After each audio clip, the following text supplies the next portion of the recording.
of the Lord, who abide in his shadow. Lamberto Marcos Galman died with Christ and rose with him to a new life. May he now share with him eternal glory. Our brother, Lamberto, has gone to his rest in the peace of Christ. May the Lord now welcome him to the table of God's children in heaven. With faith and hope in eternal life, we rejoice knowing that Lamberto now has a new home in heaven. So, taking through a few moments, I've always wondered, how do we remember my dad? How would he want to be remembered?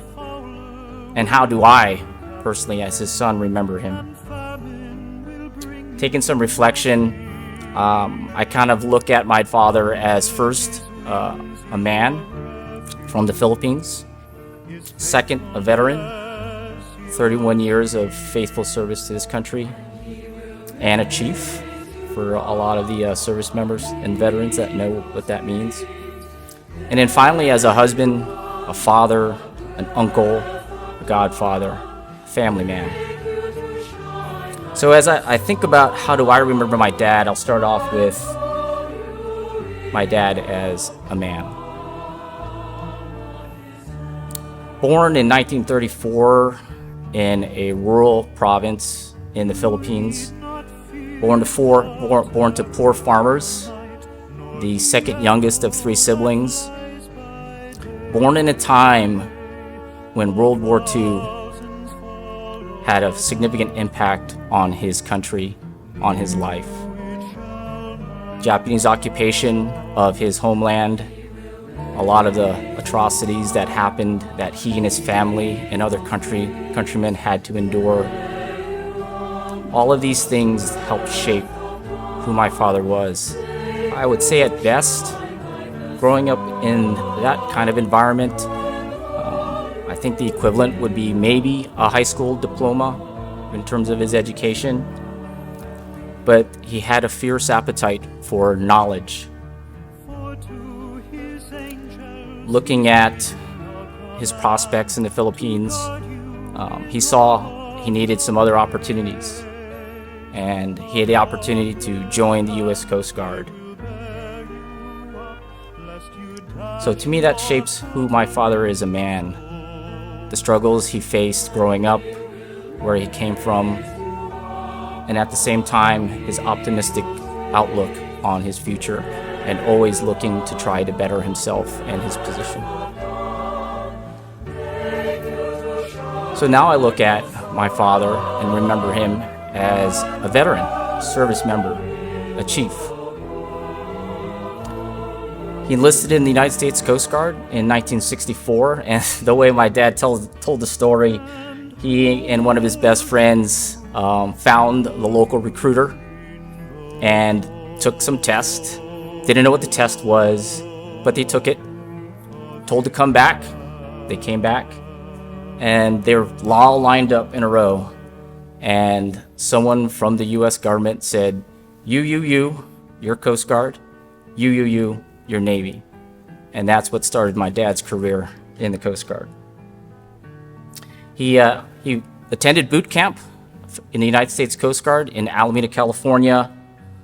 And it wasn't just learning about the service, customs, traditions, courtesies, how to wear the uniform, what his job was going to be, but it was also learning about the new culture that he was joining, learning English, learning about customs within our society. He grew up very quickly in that kind of environment. And as Father Victor had mentioned, he was assigned to many different places around the country, but he traveled around the world on the various ships that he was assigned to. And if you know my dad, very quiet, quite reserved in times, but he was, like I said, he had a very fierce appetite for knowledge. Although he was on ships and he didn't really have the highest degree, he was always reading, he was always learning, he was always growing. And through his time in service, he not only mastered his craft in his rate, but he gained such recognition that he was asked to be the cook for several admirals in the Coast Guard. And one admiral actually happened to love my family so much, and my dad, that he became my sister's godfather. And that didn't just happen once, that happened many times in his career, especially when he was assigned here in Hawaii. We would go to the lighthouse at Diamond Head, and he'd be cooking for the admiral, and they would welcome us in. And that just, to me, showed a perfect example of it doesn't matter where you come from, what your background is. If you have the drive, the determination, the courage to grow, to pursue your dreams, you can make it happen.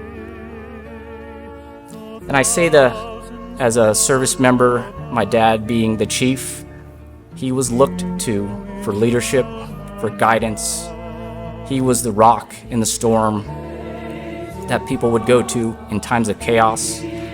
I used to always love him telling me when he'd go to the ship, even though he was an enlisted man, he still called the captain of the ship Kid. And he could get away with it because he was not only so proficient, he actually kind of meant it as a term of endearment to the captain of the ship, not a sign of disrespect or anything along those lines. And so as a chief, the words of wisdom that he gave me when I was joining the service: take care of your people, because they will take care of the mission, they will take care of the ship, they will take care of you.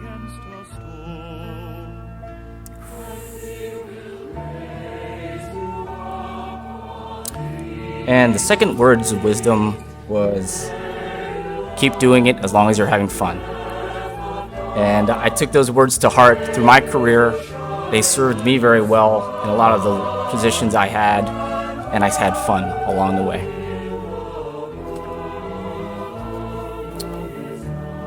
And so also I look at my father, how I remember him as a father, as a husband, as an uncle, as a godfather, as a family man.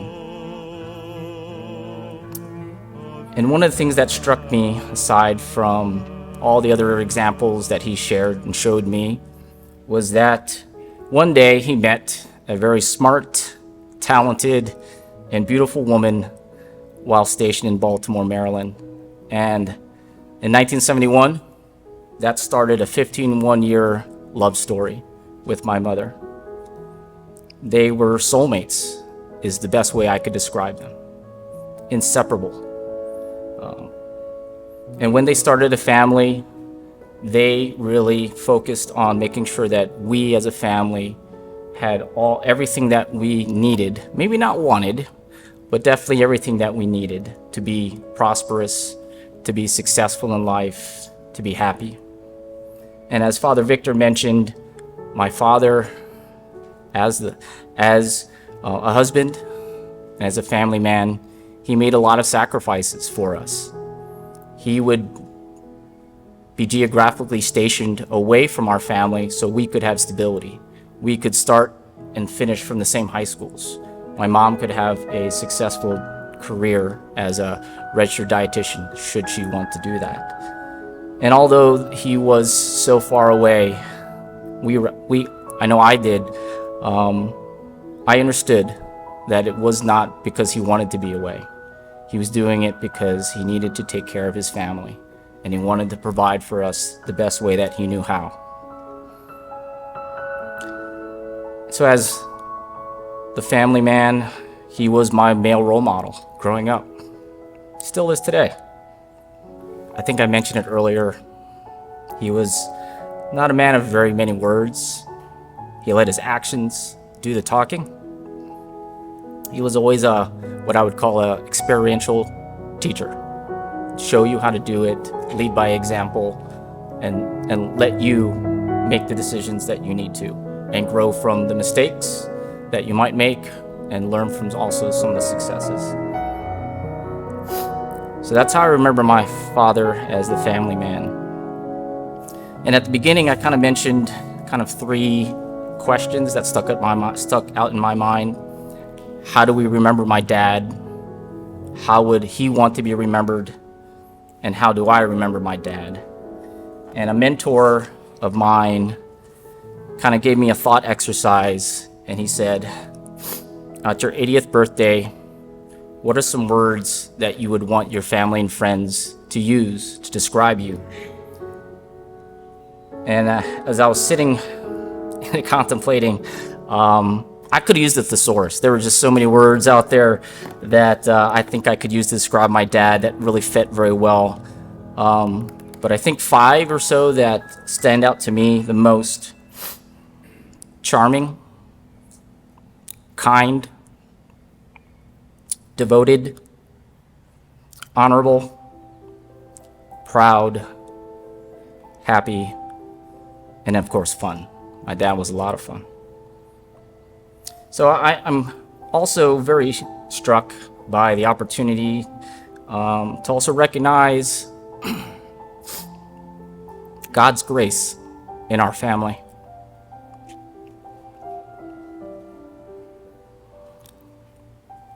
He gave us a second chance.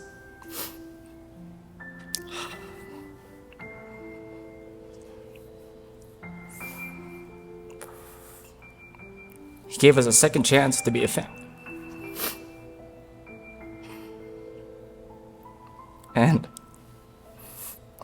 I will forever be grateful. So to answer the 3 questions at the beginning, we should remember. He would want to remember.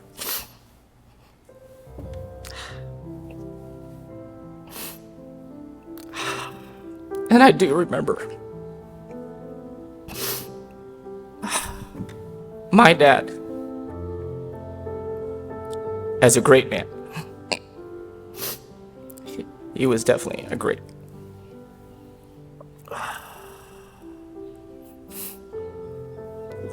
So thank you for bearing with me through that. I really appreciate the opportunity to kind of express to you what's in my heart. And I know it's tough to follow this, but I would I would welcome my family to offer any other reflections that they might have, starting off with my sister.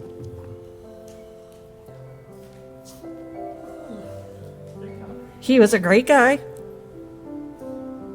made a lot of sacrifices for the family. And the testament to his personality and personability is when I'm in the Coast Guard. I went to the Coast Guard because I saw what my dad did, and I was like, that's so cool, I want to do that too.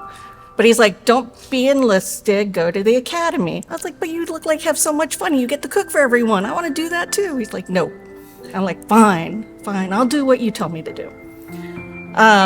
But throughout my career, just random people come up to me and is like, are you Chief Gallman's daughter? I'm like, what are you, why are you yelling at me?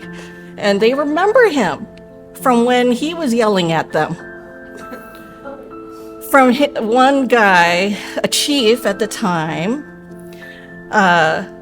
told me the story how he was on the boat and my dad told him, I want you to clean the mops, the swabs. And this is how I want you to do it. Put it over the side, let the ocean water clean the mops, and then bring them on board. The thing is, the guy did not tie the mops to the boat. So they all fell away. And of course, my dad yells at him in a mentoring kind of way so that he doesn't do it again. But those are the things that people in the Coast Guard remember about him, how he is a great mentor and a teacher. He's a great leader, and he helps them figure out what they need to do so that they can rise to the ranks that they're supposed to.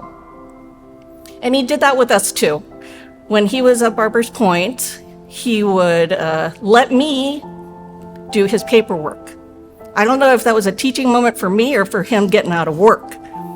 But it helped me understand what he does on the day to day and how, everyone that comes into the galley is always saying thank you to him for what he does. Working for the admirals. Admirals come up to me. I loved your dad. He was awesome. And your mom would always help with all of the Christmas and Thanksgiving dinners. And we would help too. And it just goes on and on. When he was geographically stationed, geo-bachelor, so that we stayed in one place, whenever he came home, he made the most of it. He would take us to, the zoo or to games or just spending time with us to maximize the amount of time before he had to go away again for months. That way we would know what was going on. And that was in a time where there were no cell phones, no internet. So the only way you could keep touch is through letters or a phone call or actually seeing each other. So, it's nice now to have that capability so that if you're far away, you can see each other at a moment's notice. But he always made sure that we were taken care of. When we moved out to Hawaii, he made it so that we could stay in one place for a long period of time, and he moved out to Guam for a year. When I was at the academy, and he had to move to Florida so that Mom and Glenn could finish out his high school time. He was in Florida during that time. I would try to go visit him, and it's funny when I come up to the ship and everyone's like, get your dad out of here. Take him off the boat. He just stays on the boat. Take him out of here. Go make him relax somewhere else. I don't know if it's because he's keeping an eye on them while he's on the ship, or the fact that he just didn't need to go anywhere. And he was simple. He was a simple man. But when he talks, when he tells you something, you listen. You hear what he has to say because there is profound truth and thought behind what he says. But then you also have to make sure that you don't get him when he's silent either. Because when he's silent and he gives you that look, you have a lot of thinking to do. So, being in California, it was very hard to make the trips out here to take care of them. And I thank the community, the neighbors, the caregivers, the medical folks that were there to support him and my mom during these last few months or couple years, because it was very hard to, get those calls and not be able to do anything about it. So I thank you all for being there for them. And it is true that these past few months has been a second chance for our family. It is at a bad time, it's not a good time, it's not for a good reason, but it's still an idea, it's still a thought and a chance to be a family and be close again. So if you have family, go out and give them a hug, give them a kiss, and tell them you love them. Thank you. I am James Trinidad, and I am speaking on behalf of my two brothers and my mother, who are all unable to attend today's memorial. My brothers, Joseph and John, and also my mother, who you may know as Cynthia, we call the beloved Lamberto Galliman Uncle Brett. In return, he served as my godfather and lovingly called my mother Nene. Although I am Uncle Brett's godson, I did not know until much recently the fatherly role he played in my life. Before I was born, he came into my life providing comfort, care, and shelter to my mother, who moved to Baltimore to escape an abusive relationship. It is in Baltimore my mother found her second parents, the ones who would provide her a warm bed, created a safe space for her to regain her footing, and showed that the love of family could still be strong thousands of miles away from the motherland. It is in Baltimore that my Uncle Brett raised me during my infancy, and provided a supportive environment for my mother to flourish and eventually leave for Florida. And like the Florida sun, Uncle Brett was warm, soft, easygoing, quiet, consistent, and uplifting. But even a son can be overshadowed. His duty to the Coast Guard meant that he was absent in parts of my mother's life and my own life, even as my own godfather. And he naturally was a quieter figure as parent and husband in his own family. Still, I will remember fondly his involvement in church, gardening, and with the local Filipino community. How he made time to come to my brothers and my recitals, sacraments, concerts, and graduations. How he offered that we illegally eat oranges from the citrus farm outside his Merritt Island home. And humor and his lightheartedness when I got lost on this island of Oahu.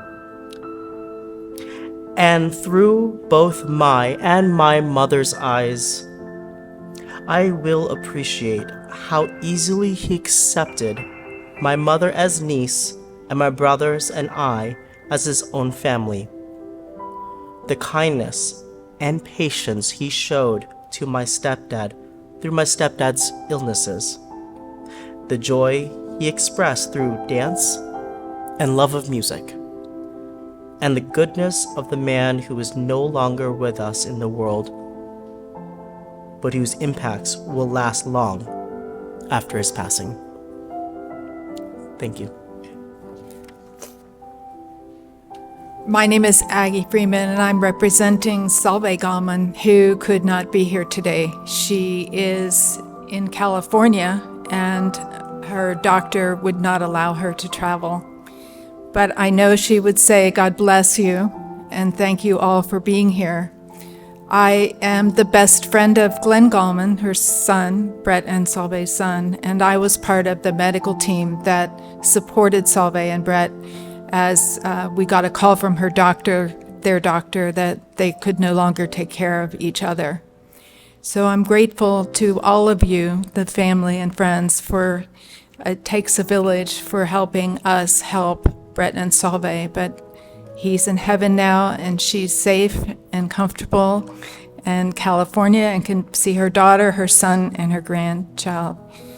My first memory of Brett Gallman was here at Tripler Army Medical Center. I was coming in to get him dressed to travel, and he was in a 4-bedroom, and I asked, Brett Gallman, where are you? He said, here I am. And that was starting our journey. I got to see his humor, his great smile, his wit. And the thing that I'll remember is that the nurses who took care of him at 3 different hospitals all fought over him. They said, oh, you had him yesterday, I get him today, because they all wanted to be his care provider. So he was a great, humble man. He was a man of integrity, and he was a man of grace. And he died peacefully. So thank you all for coming, and God bless you all.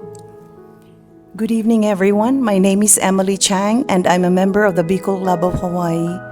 I'm not sure if it is Manoy Brett or Manay Salve or both are from Bicol. Your mom? So they were at one point very active in our club, and we appreciate their presence so much. I know how rich spiritually they are both. And one thing that I could remember about Manoy Brett is his love for the rosary and also Manay Salve. So there was a time when one of the members passed away, and we were doing the 9-hour prayers. And there was this misbehaving little boy, and he was so distracted. And when you said that he yells at people who didn't do their I remember that moment, and the boy just stopped, because the whole time he was roaming around and being unruly. But he set him straight. And I said to myself, thank you, Manoy Brett. But very grateful for the both of them, Manay Salve for many years, for several years, has always been very active leading the Holy Rosary during our fiesta. Our Lady of Peña Francia, I'm not sure if you're familiar with her. Our Lady of Peña Francia is the patroness of Bicol region. And every December, third Sunday of December, we celebrate the fiesta. And Manay Salve always led that prayer. And don't interrupt them when they are praying the rosary. But I appreciate both of them. On behalf of the president, I'm the vice president. The president is currently in the Philippines. Several of our members are in the Philippines right now. But when I received a card from Marie Quarterman. Nice to meet you, Marie. Thank you so much. I appreciate it, because otherwise we wouldn't have known. We've been wondering how they were both doing. And so when we received your card, I said, definitely we have to be there. So on behalf of the Bicol Club of Hawaii, we would like to extend our most sincere condolences to the family and give Manay Salve a hug for us. Thank you all. My name is Hannah Smith. How I've met Kuya Brett and Ate Salve.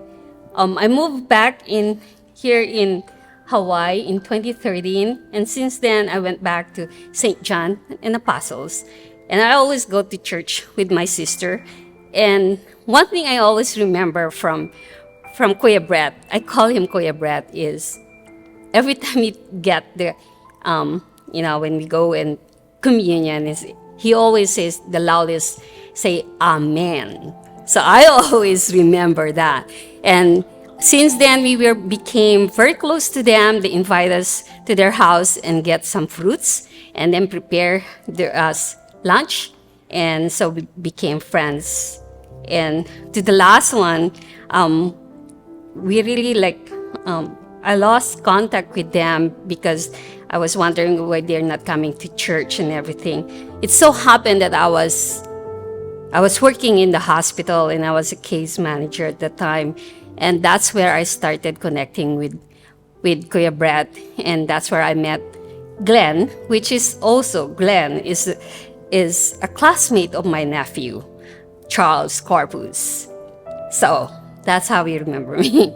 So yes, I tried to really connect and help them, but I know they have families, and they're good neighbors. So I'm so glad that I was able to know them for the past 10 years that I've been back to Hawaii.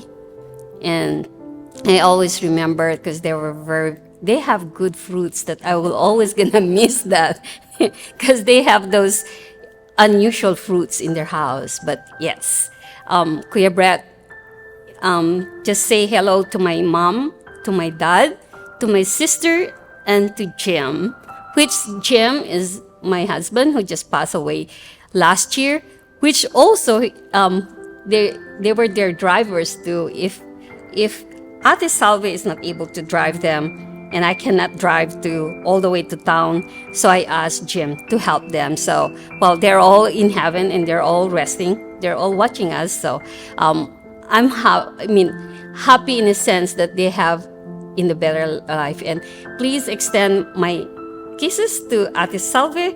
One time, maybe I will come to California. I will come and say hi to her. And I'm glad that everything is taken care of, and he's in the best place too. Thank you.